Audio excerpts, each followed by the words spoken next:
Here we are in session 6, where we are looking at the rise of strategic human resource management. We're going to have a bit of a perspective in where this came from. It is a reasonably new phenomenon, the last 2 decades, and we're going to be able to then put all the other sessions we've done thus far into a more of a historical context and understand, therefore, where we might be going in terms of the future of strategic human resource management.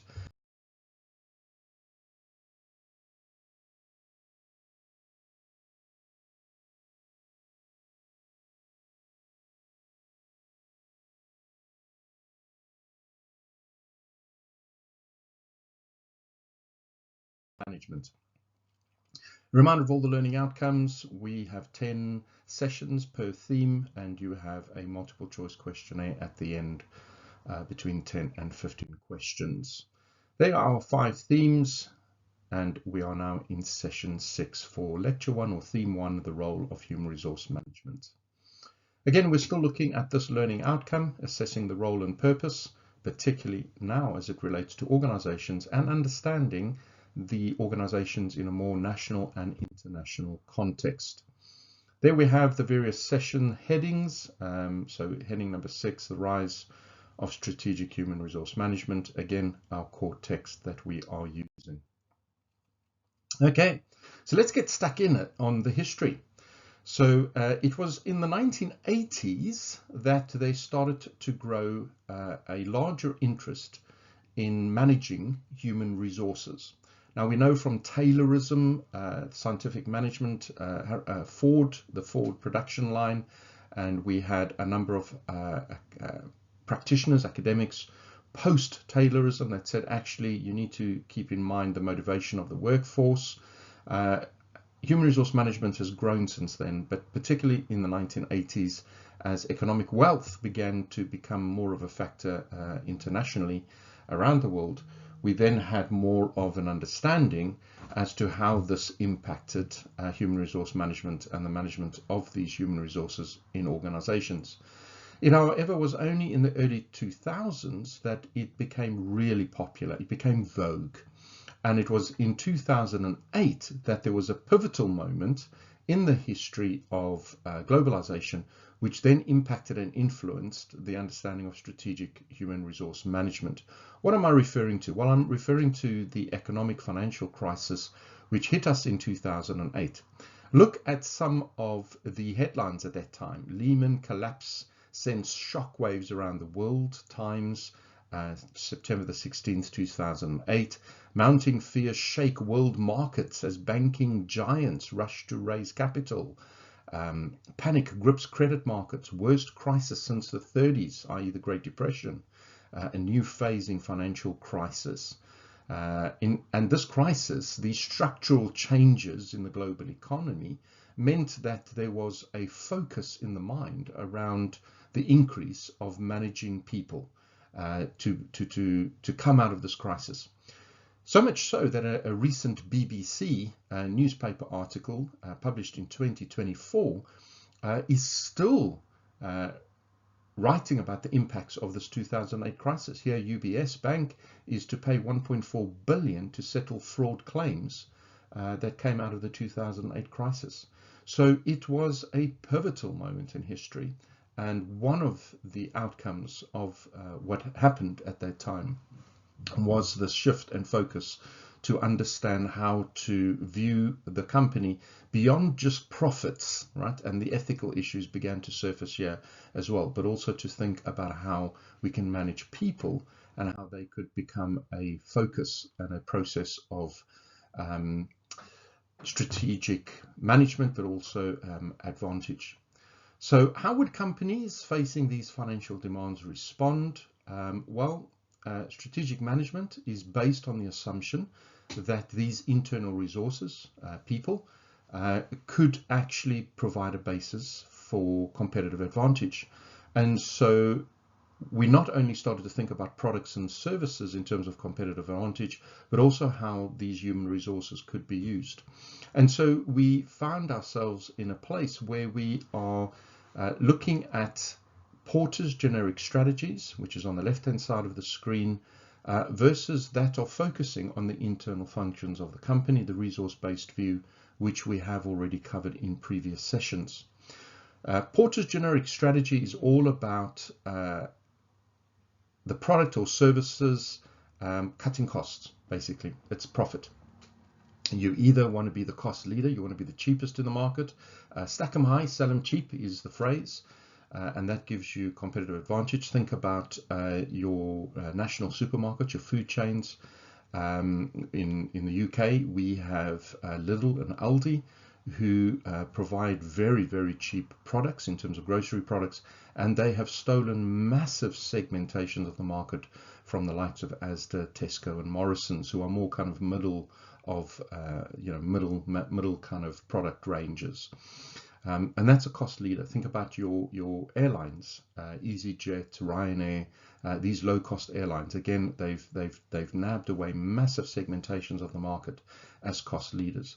But in a lot of cases, the way in which staff are treated in these particular places have come to the surface in various ways, through documentaries or press cuttings and so on.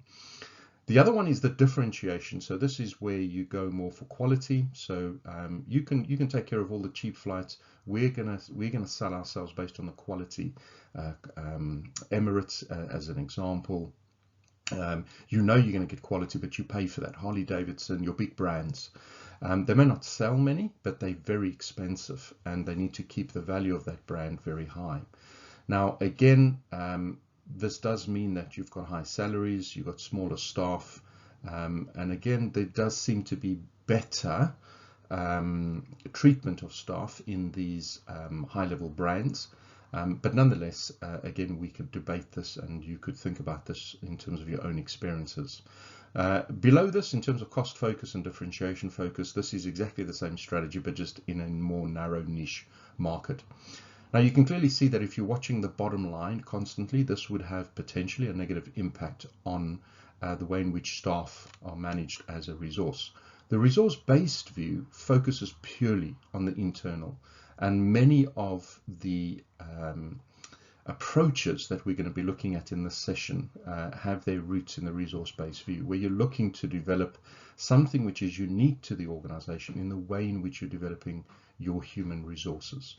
Other models that are popular, that are also referred to in terms of the management of human resources, is Miles and Snow typology. They've got 4 categories: the defenders. So what's important in this particular category is to maintain stability, and often it's a focus on a narrow segment. A lot of resonance with Porter's generic strategies. The prospectors, they're looking to go into new markets, new products. They're looking to expand. They're looking to be aggressive in the way in which they grow. A little bit like Ansloff's matrix, which we looked at, Ansoff's matrix, which we looked at. I always call it a slough, which we looked at in earlier sessions. And then your analyzers is a combination of the both. Now, it would be an interesting debate for you to think, could the resource-based view incorporate elements of Porter's generic strategies? Or does it end up becoming what Miles and Snow calls the reactors, where they mix, and this leads to inconsistent practice and policies and procedures? I'll leave that with you to think about.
So the way in which this generally would then work out is we have best practice approaches. So this is where we can try and discover the most optimal human resource management approaches, practices, models. And there are two dominant ways in which this is being done. Again, you could potentially align these with Porter's generic strategies and or the resource-based view. I don't think they technically fit. We might be forcing slightly, but you can see the echoes of them in either one of these approaches. Now, the shareholder dominant perspective or approach is all about shareholders. A recognition, and this is based on the rational choice economics, there's a recognition that companies fail or succeed based on managers. And what managers want is prestige. They want to get to a highly status position quickly. So respond to that and your organization will be a success because you'll have motivated managers who will then manage. They will manage the company. You can again see slightly hard HR coming through here, and again generic Porter's generic strategies in terms of cost or differentiation. And so what these practices begin to do is they align the rewards with the share price. The problems with this, of course, and we see this quite often in Western democracies and free market economies, is a rising inequality in communities, in countries, but also within the company. So the salary, compared by the CEO's salary compared to the general person who works on the shop floor is massive. Again, there was a lot of research being done on FTSE 100 companies and the differences between male and female in terms of shareholders and the gender pay gap. And then, of course, this all impacts on employee well-being when the managers themselves are being placed first. Now, the factors involved here in terms of shareholder dominant approaches is competence, commitment, and motivation. And there's an assumption that a lean company is an efficient company. But a lean company could also mean robbing all the life out of the company. And so, again, we've just got to be careful how we use lean management processes. There's also an assumption that there will be a trickle-down in economics happening, that as the managers become rich and the company becomes rich, everybody benefits. But actually, the vast majority of the researchers indicated that actually this leads to low job security and high inequalities within the company, as we have already stated. So let's move into the stakeholder perspective, right? Now, again, don't forget the Harvard model. It focused on stakeholders, and we'll look into that a little bit more in a minute. We're not trying to emphasize anybody as more important than anybody else, but we're looking to benefit everybody across the company. That's the stakeholder perspective. We find these in liberal market economies, although there's still a high level of coordination in these. Hence, there's echoes of Taylorism still taking place. HR functions are still quite covert and coercive, forcing people to behave in particular ways. Moving around the globe, in Japan, we find more employee involvement and participation, more of an involvement in terms of these stakeholders. The idea here is that we are trying to bundle all the best approaches in terms of optimal HR practice. So again, we're wanting to make sure that we've got interrelated logical systems, everybody's pulling in the same direction and reinforcing that direction. However, these soft HR approaches are still facing challenges, and I'll just mention three of them. The first one is that quite often now multinationals are outsourcing to other places where the HR policies and the consistency of those policies are very different from the host country. Finding cheap labor, for example, in sweatshops in terms of production, that causes issues.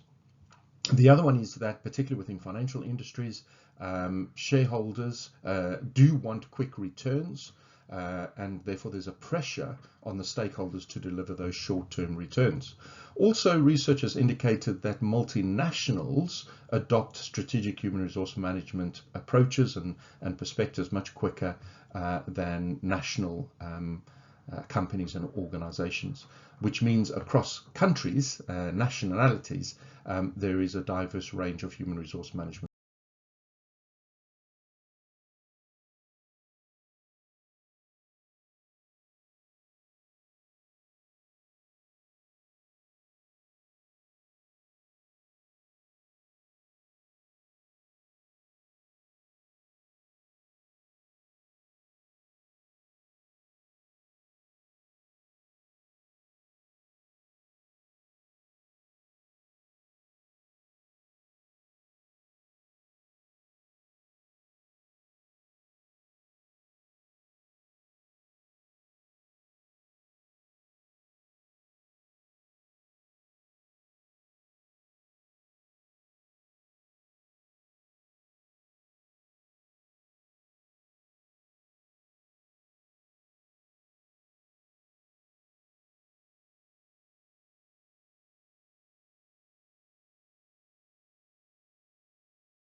So these are some of the examples of a stakeholder-led perspective or approach, and most of these resonate more with soft HR approaches. Now, a number of these we have done already. We've done the Harvard model in session 4. I'm going to be looking at this again in this session as we finish up. But some of the other models, we've got FIFA's high commitment, and this particularly has an impact on organizational citizenship behavior, doing more than just getting your salary. We'll look at this in more detail in session 7 when we look at some of the approaches that we can take. The AMO, we've already looked at that in session 5, knowledge, skills and abilities. Do go back at session 5 to have a look at that. The Michigan model, best fit model, we'll again look at this in session 7. It does, however, reflect quite a bit of a hard approach. And we'll look at that in session 7. Contingency, we looked at this in session 5. Do go back and have a look at this again. Competitive advantage, we've looked at this in this session, thinking about Porter's generic strategies. The life cycle models, we'll unpack this a little bit more in session 7, and this goes around the product life cycle. RBV, we've covered this in session 4. I've looked at this again in contrast to generic positioning.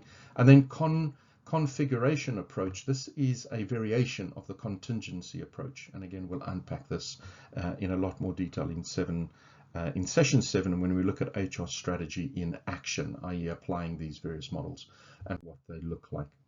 So just a reminder, this is the Harvard model. You would remember this diagram from the previous session. So the stakeholders involved, we've got shareholders, the management, the employee groups, government, communities, unions. The 4 policies that drive everything is about employee influence, human resource flow, reward systems, work systems, and the outcomes is about commitment, competence, congruence, and being cost effective. So again, the Harvard model, and you can see how this drives more of a strategic human resource management model and how this reflects more of a soft HR approach. So again, as I said, if you want to dive into this a little bit deeper, we're now beginning to think about this in terms of globalization, nationalities and countries and multinationals. Go and have a look at the South African motor industry case study to see how South Africa, as a representation of the African continent, is approaching their politics, their GDP, and their industries, and how HR may be reflected in that.